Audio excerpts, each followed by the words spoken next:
Hi guys, this is Mark Rodriguez. And Paige. And you're watching the Video Game Masters. Today we're going to talk about Injustice, Gods Amongst Us for the Xbox 360.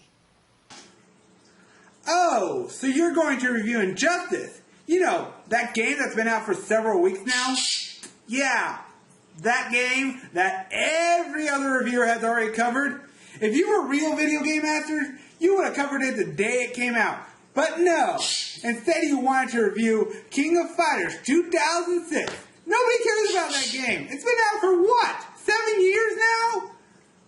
He has a point. Well, first of all, mind your own damn business. And second of all, we're halfway through 2013. Where's your Anime Vegas 2012 videos, huh? Now Mark has a point. You're breaking up. You're breaking up. I can't hear. Can you repeat that? Oh, that's really cheesy. You're on film. We can see you. Yeah, we can still see you, man. Oh, yeah.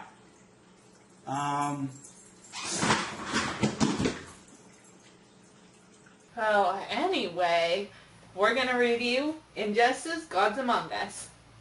Wait a minute, Mark. Injustice is going to be the most epic fighting game of all time. Justice League game of fighting magnitudes. You have to let me review this one. Yeah, sure, Cody. Why not? I mean, we haven't seen you in a while, so yeah, join us. Oh, I know you're not gonna review Injustice without having me join in. Okay, everybody can review Injustice, Gods Among Us. Yeah, let's take a look. Let's take a look. Seriously? Yeah. If I haven't done, let's check it out. Well, let's check it out as a Johnny thing, so I'm going to say, let's take a look. Again, seriously? When did we start this crap? Since Johnny got a whole bunch of powerful lawyers, so yeah, I'm going to say, let's take a look. Lawyers? Seriously? Him? Whatever. Let's take a look. Alright, let's do this. You run along now. I have business to attend to.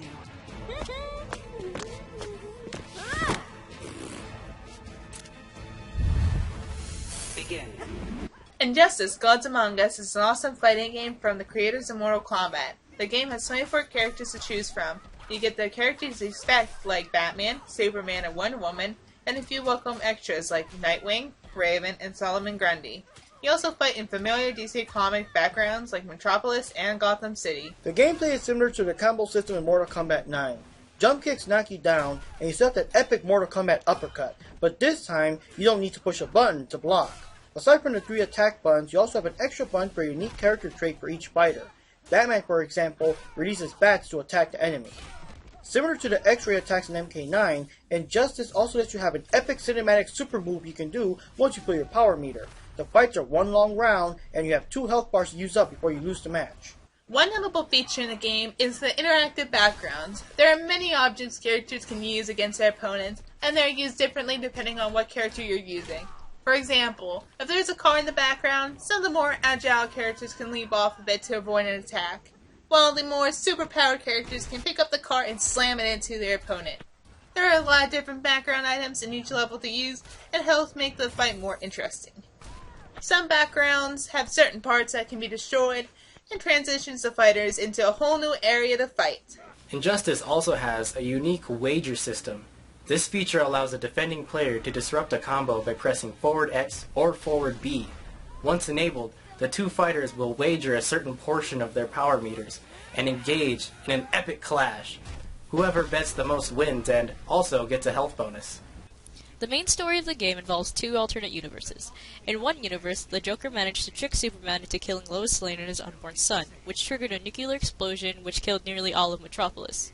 Having finally snapped, Superman in a fit of rage killed the Joker and went to take the law in his own hands, using his superpowers against the people instead of for the people. With the help of the other Justice League members, they take over, killing anyone that even tries to disagree. In the other universe, however, the League managed to stop the Joker from preparing the bomb that takes out Metropolis, but somehow it managed to send nearly everyone around it to the other universe. Now the League must try to help their counterparts' corrupted world, while also trying to find a way back home. The story mode explains everything in great detail, letting you use several characters throughout it. There are some extra scenes where you have to react with the cinematics, pressing buttons at key moments to avoid attacks. Getting hit by these attacks during the cutscenes affect your life bar when the actual fight begins. There's a regular arcade mode in which every character has their own ending, and you choose to either fight against the heroes, the villains, or both. There's also a training mode, mission modes, and lots of things to unlock. The game also has DLC, including the Red Sun Story Pack, which includes alternate skins from the Red Sun storyline for Wonder Woman, Superman, and Solomon Grundy. It also features Starlab missions based on the Red Sun storyline. Certain fighters will also have alternate costumes based on the Flashpoint storyline. There will also be downloadable characters, the first one being the main man himself, Lobo. Say what? Lobo, the main man, is gonna be in it too? This game just got better. And now, here's our thoughts on the game. I'm really loving it. It's a pretty epic game. The level of detail in the graphics and interactive backgrounds is just amazing. It's so much fun to check it out and seeing all the extra DC characters cameoing in the background. I also love how they had these little characters that we didn't know were going to be in the game until the game was actually out. I mean, everybody already knew about Superman and Batman and Nightwing and Cyborg, but we had no idea that people like Raven and Ares and Killer Frost were going to be in the game until we actually bought it. I think more companies should do that, because that way when you have a game and you know so-and-so's in it, you have a good surprise knowing that all these extra characters you didn't know about were also in the game. Also, the gameplay just feels so much more epic than the previous MK vs. DC. The characters just feel so much more like themselves, with more powers, more abilities, more references and everything to their characters and the comics that they come from. It completely blows MK vs. DC out of the water. Honestly, I don't like fighting games, but this game I actually decided to give it a chance. With this game, I can use button mashing and actually win a game. But now, obviously now I'm getting better at it and understanding the button combinations. Now I can actually survive against Mark during fights, and sometimes I can actually beat him, which is a surprise. When it comes to characters, I was surprised that Raven was in the game. I never knew she was going to be in it. So when I first saw her in the character's choice, I got surprised. I was happy that she was in the game. So she's my go-to character to play in fights. I know her button combinations, and she's my favorite character. In the game, I really like the interactive backgrounds. I love to figure out what are the things that the characters can do and can't do among the different backgrounds and what they can destroy and all that stuff. This might sound random, but the main reason why I wanted to play Injustice is because Catwoman was in it. So I was happy about that, but when I saw her debuted, I really don't like her costume. Overall, I didn't get to play the story mode, so I can't really say much about that. But overall, I like the game. I would recommend it for especially the Batman fans. So go out and get it, or play it at least. As a DC fan, I actually really, really enjoyed this game. There are its flaws, mostly with Harley Quinn, but I'm not going to even start with that. But it's really fun. Seeing the cameos in the background were amazing. This is like one of the few games that actually make me really happy to see a character and go, "Oh my god, it's John! Oh my god!" Or something. You know, it's good. It's a good fan service game, and it's a good fighting game because it's really fun. I've been playing it for days on straight, just playing through the story mode and playing through battle mode, trying to get better with characters. This is one of the few fighting games that I've actually been trying to legitimately remember the fighting moves and how to do what, you know, actually strategize the way I fight instead of, you know, I do know my buttons in a fighting game, but I don't try all the time. This is one of the few games that I try every round and I try my best. There are some characters that are pretty overpowered or just ridiculous or really boring to use, and there are just some villains that I'm just disappointed that they didn't put in instead of, you know, other people. Like, I have no connection to Killer Frost being in there. I wish they put someone else instead of her, or, you know, someone else instead of Grundy, because Grundy, having a lot of powerhouse characters like Grundy, Luthor, Bane, and Doomsday, ugh, I hate fighting him.